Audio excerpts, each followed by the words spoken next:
يا مساء الفل عليكم. امبارح نزلت حلقه بخصوص اورام المبيض، ووعدتكم ان احنا هنعمل فوكس الفتره الجايه على اورام المبيض، لان اورام المبيض فعلا تعد من اكتر الاورام خطرا من حيث سرعه الانتشار وصعوبتها في العلاج.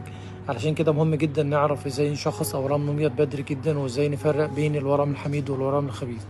والمبيض بالذات من المناطق اللي بيحصل فيها تغيرات كتير جدا بتختلف على الناس تشخيصها، زي الفرق ما بين كيس وتكيس، والفرق ما بين كيس المية وكيس البسيط والكيس الدموي والكيس المخاطي وأكياس الشوكولاتة، وهل الأكياس ديت فيها نسبة أورام سرطانية ولا مفيش فيها، والفرق بينها برضو والكيس العجائبي، وهل الكيس العجائبي ده كيس حميد ولا خبيث.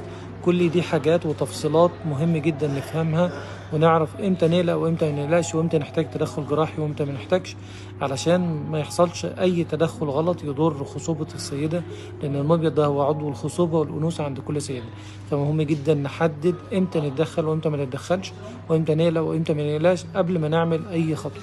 فتابعونا الفترة الجاية بإذن الله، نشرح لكم شرح مفصل عن أمراض المبيض وإزاي نتعامل معاها.